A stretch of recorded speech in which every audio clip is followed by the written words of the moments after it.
Hey guys, this is What If Deku was a Viltrumite Part 5. Let's dive right into it.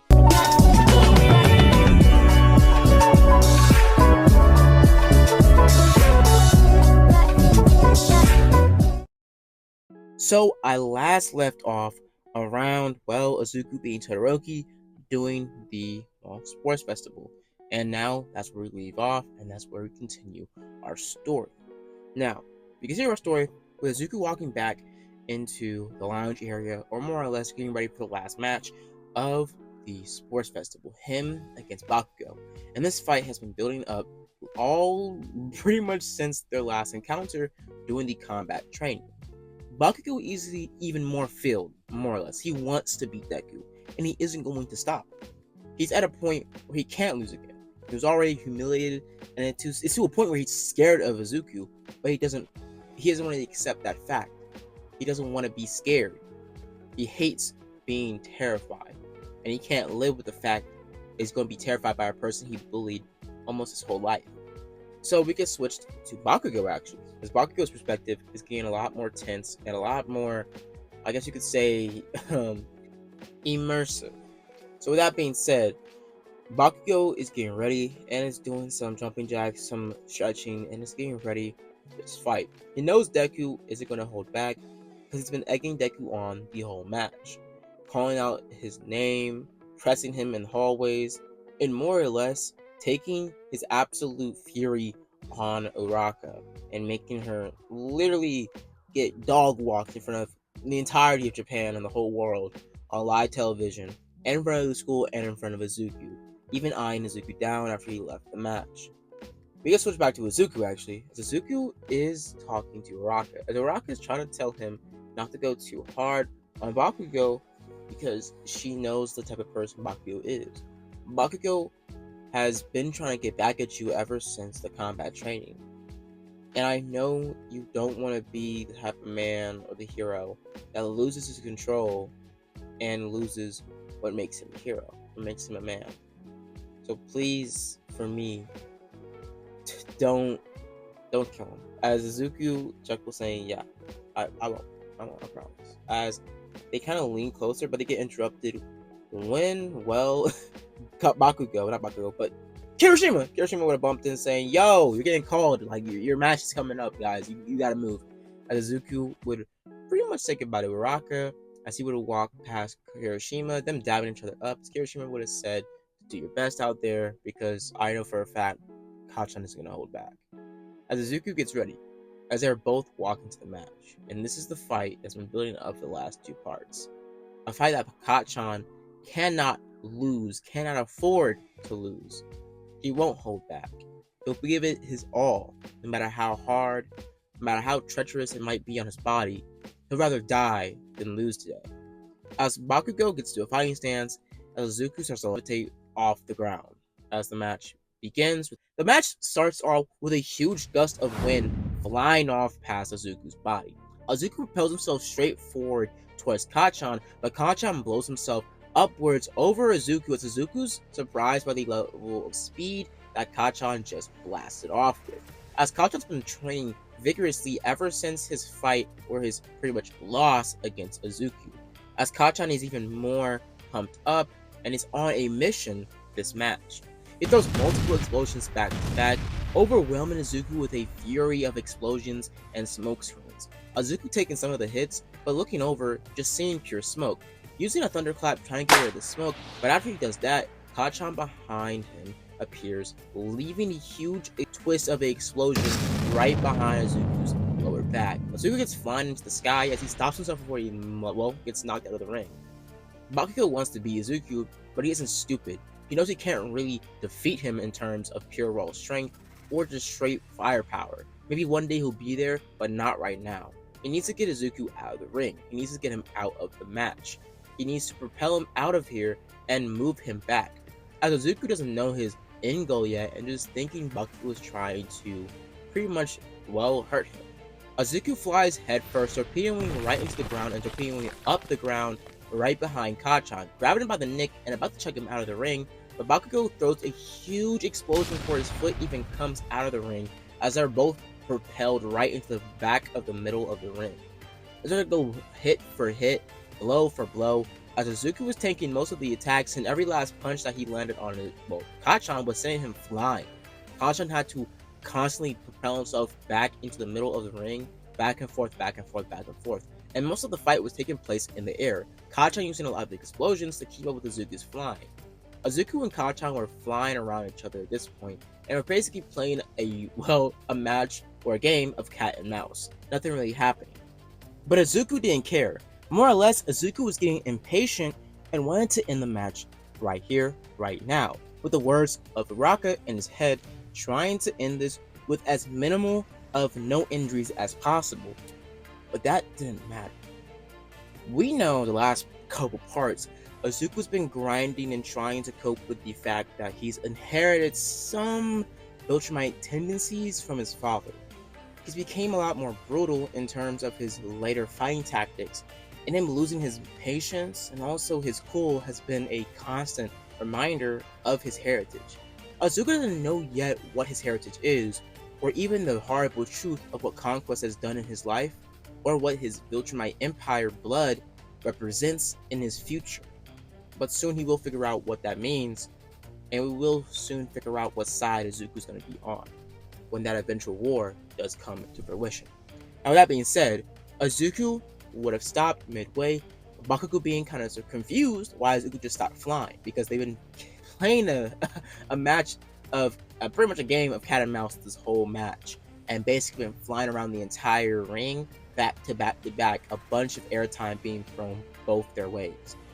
Izuku would have torpedoed straight towards Kacchan, trying to throw him off his balance, but Izuku dodging midway, as he would have seen a huge explosion get thrown right his way. But this explosion would have been powered with an immense amount of pressure, having the entire match being cracked open and Izuku getting flying back almost out of the ring, but using his fingers to make kind of a sword type movement, basically anchoring his hands into the ring before he gets felled out or basically gets pushed out. Izuku gets up as he flies straight towards Kacchan, but Kacchan dodges midway, grabbing Izuku before he pretty much torpedoes right back, with his jacket using it as kind of a sling ring, as it would have been covered in his own sweat. Before it goes off, Kacchan igniting it, causing a huge explosion to be blown off of Izuku's foot. Izuku wasn't damaged, but he was blown and basically pushed off of his rocker, almost getting pushed out of the ring. That almost won Kacchan the match, but Izuku stopping, noticing what Bakugo was trying to do.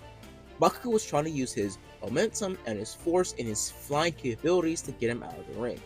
Izuku had to lock in. He had to fight a lot more close relief and had to stop relying on his acute flying capabilities because, like I said earlier, Izuku is kind of a natural when it comes to Viltrumite flying. Kind of a pro, actually. But what would proceed to happen is Izuku would try to do this on foot, walking slowly and getting real close to Bakugo, as they both would be hunched over, trying to get closer towards each other without, killing each other, or more or less without being killed themselves. Because Izuku knows that Kacchan could possibly throw a bad explosion in his face, causing him to fly out of the ring possibly if he's able to get close enough. Because Izuku doesn't have a full grasp on the whole stopping mid-air with his flying without, pretty much having a little bit of a leverage.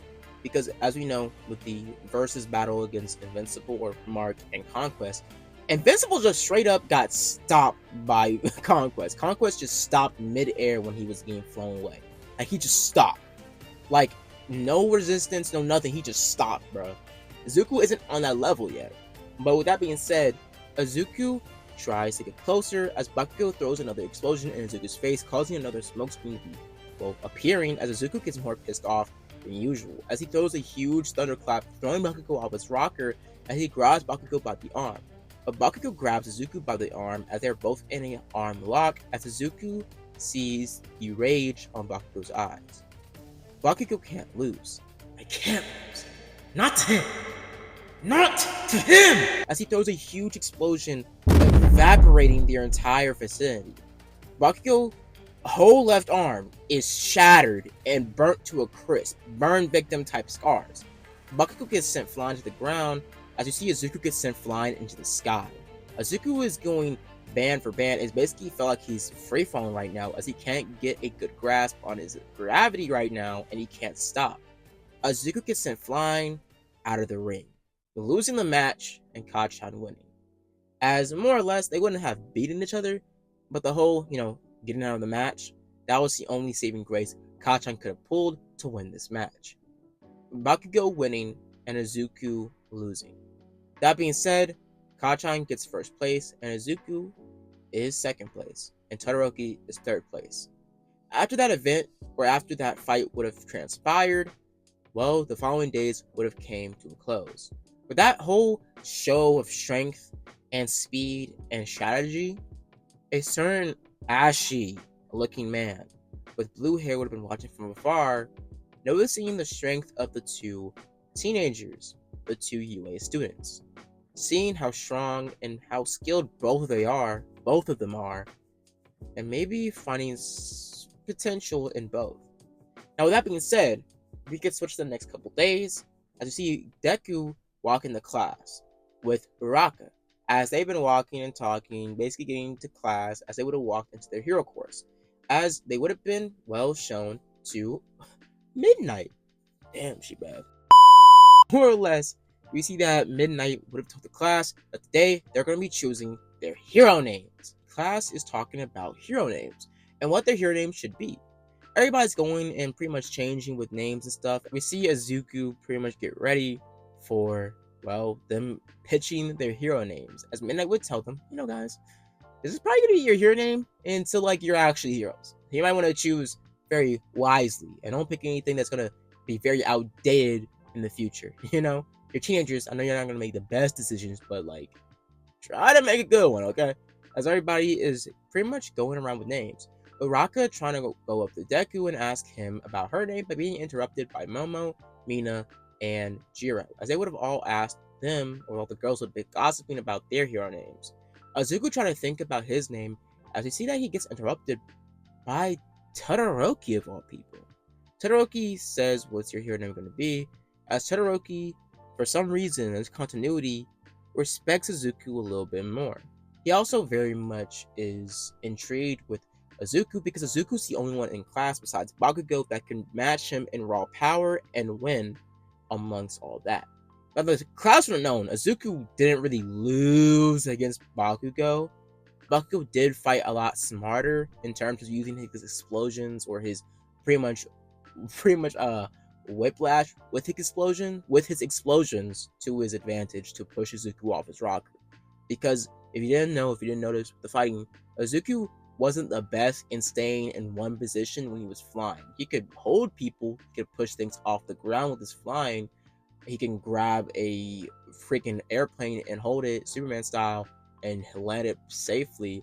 But he couldn't just stop mid-air in flight, and he had to float a little bit when it came to flying. So he wasn't like full complete mastery of full like omnipresent movement. More or less, Izuku could be pushed off his rocker if he was in midair, if it was a big enough pushback, explosion, or whiplash. Now, with that being said, Izuku would have been thinking about a name. He is incredible in terms of his powers. He's been comparable to All Might with his fellow peers. Even Aizawa has thought about this. Izuku's strength, speed, durability, and agility is off the charts, and All Might himself has seen this, and he is proceeding to think about giving up All for One or One for All to Izuku, because it could lead to a unstoppable match of quirks. But with that being said, in the comments, guys, I ain't giving Izuku One for All. I ain't giving him that, bro. I'll give it a bug. He'll be too OP. A Viltrumite with One for All, no, that'd be way too OP. Let's be real, guys. That would be too much power for one person to have. With that being said, you see that Izuku would have been thinking about a name. He was strong. He was fast. He was almost untouchable or almost unbreakable. He was thinking about going for the name Unbreakable, but him not thinking that was like the most classic name. And it was very pretentious. You had to think about a name that would give hope. A name that would embody someone that could save you no matter what the consequences, or no matter what the situation was. He had to think of a name that would give anyone hope, no matter how dire the consequences or the situation was. He had to think what would make a person safe if they heard his name. And he decided on a name that would give him that ability to give hope to people around him. No matter where he is, any villain that would hear his name would know they can't win. So with that being said, Azuki would walk into class after everybody would have told about their names and gone about their names. Azuki would have told not Bakugo, but Todoroki before he came up from his seat, telling Todoroki that I think I got a name. I think I decided on what my name's gonna be. Todoroki saying, so what is it? As he says, you'll find out. As he walks in the middle of the class, picks his board up and says, my hero name is... But most of the class thinking is a little bit pretentious, but the other half thinking it was pretty suitable for, well, what Azuku's powers were and how he was as a person. That being said, Azuku walks back into his seat as the rest of the class would have picked their original names like in canon. With that being said, we see that the next following days, the class would have been going through their internships and which one or which hero agency they would go or take part in. With that being said, we see that Azuki was walking down the hallways of UA, but being stopped by a skinny looking man with blonde hair. Him telling Azuki that he's here to talk to him about something. Azuki being confused but saying, are you a teacher? As he would have coughed and basically cleared his throat saying, well, as he would have transformed into All Might. Azuki being shocked saying, wait, you're All Might? As All Might would have given Azuki not really a rundown, but more or less would have told him that he was injured and that he basically has to be in this form now. More or less, he would have explained to him about everything and not really too much about the whole quirk and one for all and all for one. Him not really seeing him as a candidate just yet. Seeing that Azuki had a lot of rage built up doing the whole combat training against him and Bakugo, so he knew for a fact he had to make sure Azuki was guided on the right path. So what he did is he kind of pulled some strings to have a Azuki internship with a Pacific, more or less a golden age hero, Gran Torino. As Gran Torino would have been an option that, well, let's just say a familiar predecessor, a familiar face that, well, All Might would have chosen this timeline to be successor, would have already trained with Gran Torino. But with that being said, Gran Torino was free, and more or less he did have a hero agency. So, All Might kind of pulled some strings and telling Gran Torino that he had a very, very promising student in one of his classes, or more or less in one of Azawa's classes. He was very promising, and he had strength that can maybe even rival, well, One for All. So, he chose to have Azuki be guided on the right path, trying to persuade Azuki and basically make him a better hero. He knew Azuki had anger problems, like I said earlier, as he wanted to guide him in the right path, and maybe he can help him in that way from giving him some help. He knew Azuki's flying was pretty advanced and very strong, but Azuki had no real level of using his flying in more fast and speeder and basically more accurate burst of speeds. He used his flying like it was more or less a gun. He shot it off at random times, using his flying to propel himself and give him leverage in fights, giving him a unique fighting style, but he didn't use the leverage he made in more creative ways. Using his speed and his flying very predictably, like characters from, well, pretty much All Might's lineage of pro heroes could probably predict his fighting tactics and also counteract them if they had a strong enough equal amount of power. So, let's just say All Might knew that Azuki could use a lot more help in terms of how he could use his speed in more proper ways. So, he asked Gran Torino to train and take this boy under his lineage. This boy was very talented and he was very gifted. Gran Torino agreeing reluctantly just for All Might, but saying if the boy has no promise, if he sees no promise, the boy's getting out of here as fast as possible. With that being said, All Might would have, we can switch back to the present, as All Might would have told Izuku that he has a internship for you, Gran Torino.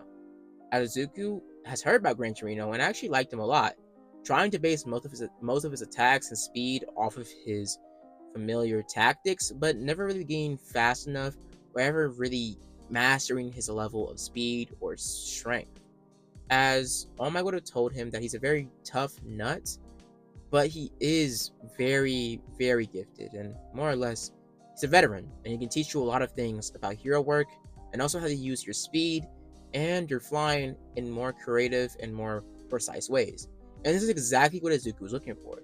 He had to find a way to precisely use his quirk in more accurate ways, because he lost that fight against Bakugo because he didn't know how to use his speed or his strength or able to dodge his attacks in a fast enough manner. He's always been hit and been tanking attacks, but the more and more he's going to be doing hero work, the more and more he's going to go up against stronger foes, and he's going to have to learn how to dodge and weave. So Izuku agrees, saying, "Thank you, All Might, but why are you doing this to me? Why are you doing this for me?" Sorry, I gotta clarify. As All Might would have said, "I see great promise in you, Izuku Midoriya. You're strong, you're fast, and I know you have a true heart. I know you're a good person, but you have flaws. You're quick-tempered. You have grudges, and I feel like one day, if you aren't guided the right way, you can do something you might regret in the future." Izuku doesn't lash out, as he agrees and actually knows exactly what All Might's saying. He's already had this talk with himself and also had this talk with Uraka. Izuku's fearful of what he could do one day to a normal person, taking a life. He's fearful of one day he might lose it, and one day he might not hold back, at least on a person that can actually be killed. As we see that Izuku agrees, as we get switched the next following week, as Izuku gets ready to pack up his bags, telling his mom he's going to be going training and basically having his, hero agency sponsorship. She does guide him off and tell him to have a good day, or basically have a good internship, as she corrects herself, and tells him to be safe, but also tells him last night his suit changed. Izuku being confused, as Izuku would have been given back his suit, as his mom would have said, "Well, the one thing about the suit, your father said, I didn't know he was really talking facts, but more or less, the suit familiarizes itself with the user and makes it so the user has a specific type of familiar suit. More or less, it changes with the user's personality and makes it more comfortable and familiar to the user. It's kind of like smart tech." Zuku's impressed by this, saying that, "I like the suit even more now. It has its own type of flair, I guess." As we put a picture up on the wall right now. Okay, these are two pictures, battle damage, and I did this in AI, guys. So the one with all white, with Izuku flying and white gloves, just imagine without the gloves, okay? Imagine without the gloves and more of the iconic, just sock-like boots superheroes wear. You know, he doesn't have those high heel type, stiletto type boots or dress shoe boots like you see in the picture. What would happen, what will proceed to happen, is Izuku gets ready and flies over to, Gran Torino's area and walks through the front doors, getting ready for his internship. As he gets out of nowhere, side blitzed by Gran Torino, trying to drop kick him in the face. Izuku narrowly dodging, falling on the ground as God damn, bro, what the Gran Torino would have stopped in his tracks, telling him that you are pretty fast. But how fast are you? I'm gonna leave it out here, guys. Hope you guys enjoyed the video. Hope you guys like and subscribe. And as always, guys, have a blessed day. Deuces.